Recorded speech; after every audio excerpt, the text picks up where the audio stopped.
All right, mother truckers, gotta be quick here. As you can hear, the thunder's coming. We're comparing the Easton Alpha from 2024 to the Easton Alpha of 2025. These are the ASA models. The only thing different between these two bats is going to be the weight. The 24 model is a 26. The 25 model is a 27. They both got about the same amount of swings on them. And here they are on the compression tester. This one was good. It was a nice change of pace for Easton as far as like their ASA game goes. But this thing here is a game changer for them for ASA for the 2025 year. So I wanted to see, I knew this was good and it was definitely an improvement, but I want to see how much of an improvement they've made from the 24 model to the 25 model. They're hitting a mixed bag of 52 300 game balls and Evil BP 52 pluses. Love my Evil BP balls, especially for stuff like this, doing tee work. We're going to do the usual stuff I do for tee work here. Going to work some into the right center gap, work some through the middle, and then dial up a little bit of distance here. We'll see if I can get the radar stuff in before the weather gets here. If not, I'll have to do it indoors, but I at least want to get some outdoor footage here before the weather sets in. Here we go.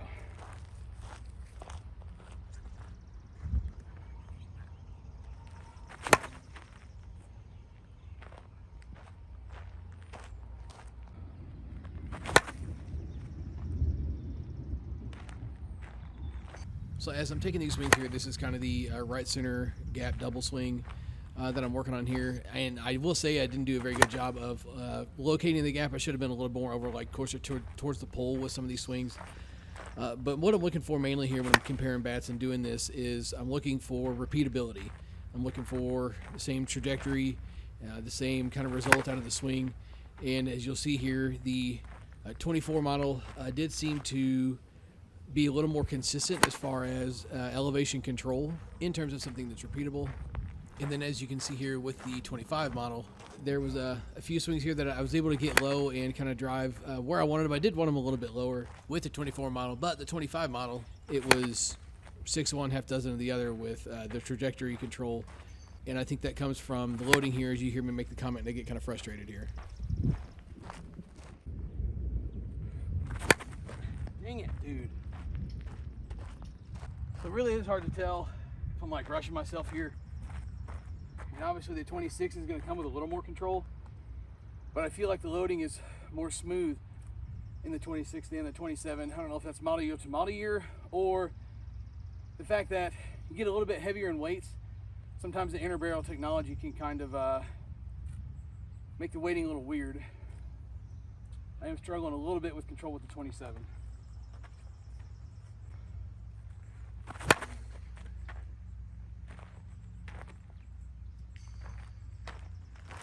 All right, so working through these swings here, just trying to go through the box without killing a pitcher and get something that's going to land in front of the center fielder. I'm kind of working that in between of like basically the lip of the grass and the center fielder is what I'm shooting for here. And as you can see with the 24 model, pretty consistent as far as getting it to fall in. One, I think, is because of maybe a little bit less drive with it, so it's kind of easier for it to dump in. Because then you can see here with the 25 model, the drive is definitely there, but again, I need to be able to control that drive. I feel like I was easier to do that with the 24 model. I did hit one ball there. That one there was a pretty good one. That's something I want to try and be repeatable with. I can tell it's been a while since I've done these teamwork swings because usually I could duplicate that swing, but I was all over the place with these swings. But nonetheless, again, looking for consistency with the swings so we can kind of get a basis of what's easier to control. That's the point of these two parts of this video. Not mad about a ball off the bottom of the fence, but those are supposed to be kind of a little bit lower. So one thing that I did forget to tell you as I was filming this out here on the field was we're going to go do the distance part now. I was in a rush to get this thing done and forgot to say, hey, we're going over here, so let's go over there now. So getting things started with the 2025 model, just because that's already what I had in my hands. What you're about to see is me fight loading, and I know I've complained about it several times, but this is like a prime example of how loading can just absolutely mess me up when it comes to swinging a bat. My main complaint with this when I reviewed it was the fact that it doesn't feel inloaded, it doesn't feel balanced. It's almost got like a mid-load feel to it, and I really struggle to figure out what to do with a mid-load when it comes to wanting to whip it through the zone like a bounce bat or let it drive like an in-load bat. It's like I just cannot figure it out. So it leads to a lot of inconsistent swings and ball striking, as you can see here. Unless sometimes I can get lucky and I can just let it ride like I did in the video and just basically swing with my eyes closed and not care where it goes is basically the only good way I can get results out of this thing. And it did get me a little frustrated here. So just a reference here, but I'm sure you already figured out by now. I'm referring to them as the 26 and the 27 in this clip here. The 26 is the 2024 model, and the 27 is the 2025 model. Just didn't want to cause any confusion there and wanted to clarify that real quick as I talk about this. So again, I feel like the control with the 27 is iffy. Distance and sound definitely seem to be better once you get it. We'll go with the 26 here. I expect a little bit of a drop in distance, but I could possibly hit more of these out just from the consistency standpoint. A little more optimized for what I like, as far as like the loading in the bat. Yeah. Wow, okay.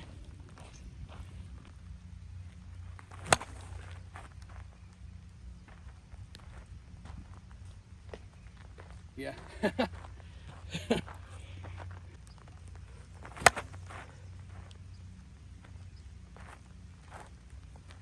Yeah, it's 3 in a row out of here. Just to be fair here, let's give this one more chance. I do genuinely feel the 25 model is better for distance. I just have to figure the bat out.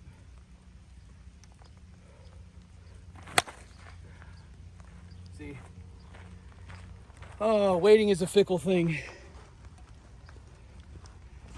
for me anyway.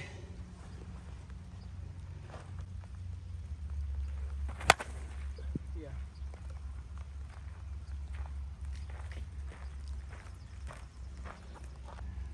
Possibly a little overswinging going on, maybe.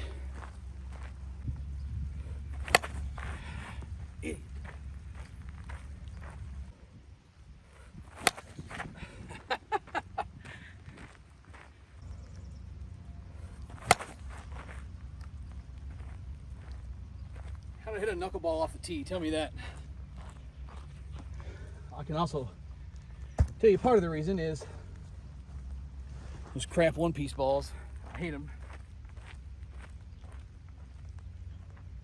But BP balls are BP balls to a certain point. I'll get into that rant later. But what you just saw is why I do not like the one-piece balls, which tells me I might also be hitting this too much in the face. Try to spin here a little bit.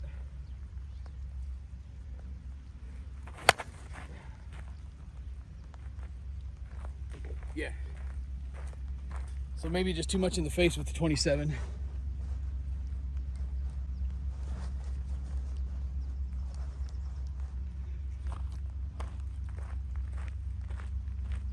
Because to me, there's no doubt that got out of here faster. Just gotta spin it.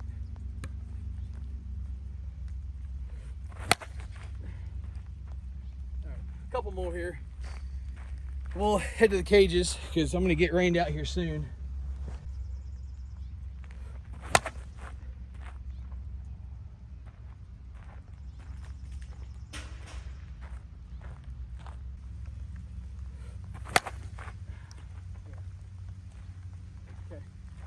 Too much in the face with the 27, I guess, which again comes back to the control thing. Do you feel like this hits it harder and further when I'm consistent with it? The 26 being a little more easy to be consistent with, especially off the tee. And like I said, the weighting, as far as the loading goes, is a little bit better of a feel than the 27.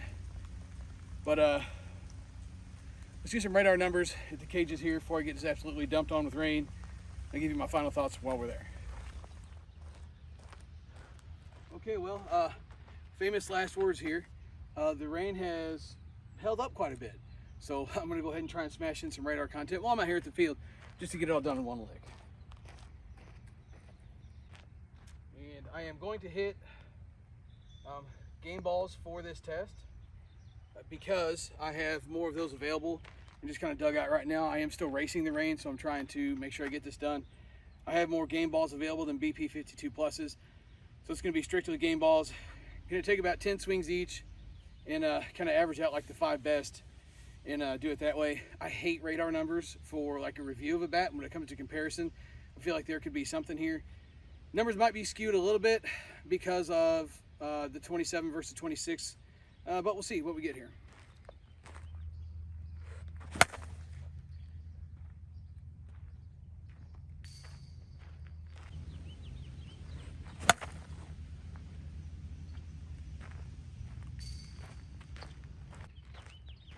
So the idea here for this radar is to keep them kind of low. I don't know what those numbers look like because I don't have call outs with this model of radar. This model of radar is one of the older ones. It likes the ball to be low and more of a trajectory and doesn't call out speeds, which is fine with me. I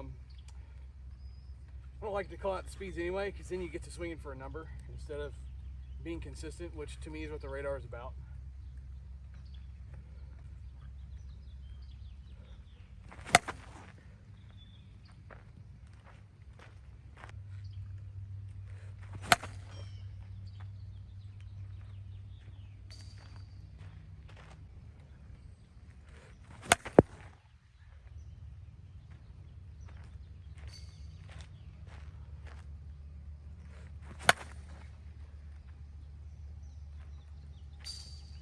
Yeah.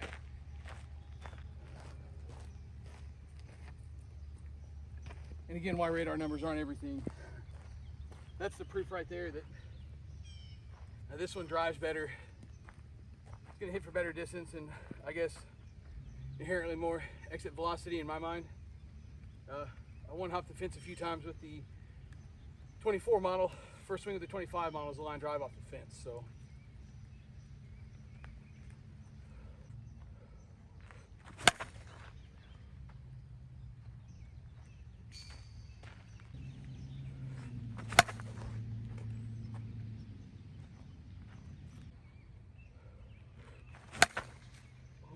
That's a good one there.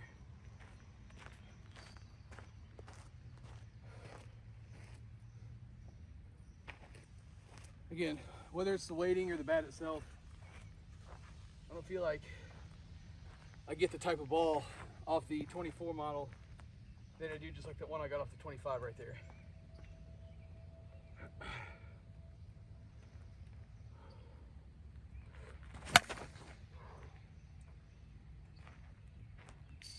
This thing is silly, guys. It really is. So what I ended up doing here that I did not explain in the video is I took about 10 to 12 swings with each bat until I felt like I got a consistent result that I could use to have 5 or 6 swings. And I took the 5 best swings that I got from those, and then I'm going to average them out right here, which you'll see. And what we ended up with was averages of 89.6 miles an hour for the 2024 model and an average of 91.2 for the 2025 model. And again, just a testament to kind of the inconsistency that the 25 model led me to do. You can see the numbers are fairly comparable between the 24 and the 25 model, just putting up the best 5 here. But the interesting thing is the one that went 96 because it was the one that my hands finally figured the bat out. The weighting of this thing was very frustrating and made it hard to be consistent and control it.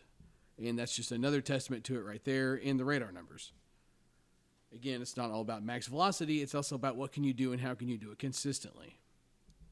All right, so I'm going to break this down into 5 categories just so we can have something to have like a little bit of a tiebreaker of sorts, right? So the first category is going to be distance and which one of these bats did better at hitting ball far. That had to go to the 2025 model. As we saw in the review video that I did, I mean, it was just crazy how much distance I was able to dial up with this thing. Now, the frustrating part of it is the next part of this is going to be consistency. And that distance was not consistent. It was basically just all over the place with this thing because of the fact that I just didn't care for how it was loaded. And that's going to kind of segue into the next thing that we'll get to here in a minute.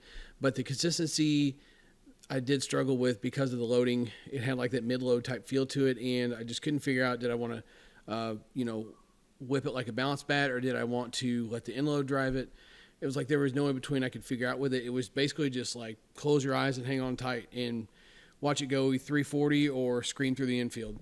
There was no in between, but the consistency had to go to the 2024 model just because of the fact that it was loaded more towards something I would like. Yes, it was a 26, and I prefer 27s, but it's going to be something that is something I can control a little bit better because the end load is at least somewhat pronounced in it. And the next one is going to be the loading and the weighting. And as I'm sure you can tell, that it's going to go to the 2024 model as well. Now, the interesting thing with that is, I do wonder what a 26 would feel like in the 2025 model, specifically because I do feel like the lighter bats do feel and swing a little bit better and respond better with some of the bats that have the air barrel technology, because of the fact that the weighting is going to be a little bit thrown off because of whatever air barrel technology is there. If you're adding weight to the handle to make a 26 to 27, maybe they weren't allowed to put weight in the end to offset that, or maybe they did put weight in the end to offset it, but because of the technology inside of the barrel, it just wasn't able to be something that was offset very well. So it's just going to be one of those things where the 25s and the 26s might just feel more optimized loading wise than the 27s. It's kind of frustrating that is kind of a thing with some ASA bats, but it certainly is. And I feel like that was probably most of the case here. I can't tell you that for sure because I didn't swing a 26 ounce in the 2025 model. But whatever it was, I can tell you that I prefer the 2024 for that reason. Then the next one is going to be the raw performance. Now we're talking straight up mile an hour, straight up which one felt like hit the ball harder. And we had our radar numbers to back it up here. We had the high number of 96 miles an hour with the 2025 model, which was leaps and bounds higher than the other numbers that we saw. And again, that kind of goes back to the consistency of it and why I feel like the radar is important, is because they're close to the same. You see a lot of the numbers here as I'm overlaying them on the screen earlier. A lot of the numbers are somewhat similar, and that's just out of the top 5 that I took. But that one outlier is the 96 miles an hour that, my hands somehow tried to figure out how to get it around, and it worked for once. But nonetheless, the 96 miles an hour was 4 miles an hour faster than anything we saw out of the 2024 model. And Ken Van Bogert says that every 3 miles an hour is worth roughly 15 to 20 feet of distance. So factor that in as well, which again equates back to the distance. You can see how this is all coming full circle here. And then the last thing is going to be the feel and the feedback and response of the barrel on contact. They sound the same, like got that saying like dong sound to them that I kind of talked about a little bit. They both sound really funny when you kind of take a light swing with it, or you bounce them off of another bat, or even when they're both new, they sounded just ridiculous. And in person, you can still hear a little bit of that like dong, bonk, whatever you want to call it sound, but it's certainly not as bad as it was when it was new, and the camera doesn't pick up very much of it either. But if you can look past that, and like I said, when you get it loosened up and you really hit a ball on the screws, that sound goes away. And the 2025 model excelled here with, honestly, feeling and sounding, I'm gonna say it, damn near monster-like. And then when I say that, I just specifically mean in terms of like the responsiveness of the barrel. The monsters, I feel like the people go crazy for the monsters. I'm not saying they're not good performers, but the big reason that people go crazy for them is the fact that none of them feel bad. You don't get any bad feedback. You don't get bad sound. You don't get like, ooh, like, I don't really care for this. Every ball off a Monster sounds good. And I feel like this was something out of the 2025 that was damn near identical to it. It had like a little bit of like a clack/crack sound to it. It was very responsive. You really felt the ball trampoline off of it. Both bats do feel good, but the 2025 certainly made some differences as far as the responsiveness and the feedback goes. So I would have to go 2025 for that one as well. Now, yes, we have our 5 categories here, over here, right here, right? I am going to say that I would probably still swing the 2025 in a game just because it is something that heavy bat hit ball hard. It is essentially how I feel about it.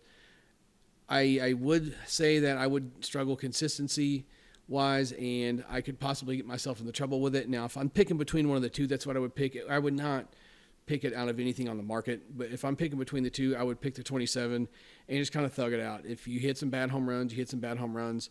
It would be one of those deals where if we got home runs to use, I'm just going to kind of swing away and kind of see what happens. And if we're out of home runs, you just kind of got to resort to playing the game and sorry, pitch. That's just all there is to it. You're playing tournament ball and it's Saturday. You show up at the ballpark to win games, not make friends. As long as it's not, you know, a fundraiser in somebody's backyard because Meemaw's cat died and we got to get her cremated, and we're playing like competitive softball. Middle's part of the game, and that's an instance where I'm swinging the 2025 here just because of the raw exit speed and power that it has over the 2024 model.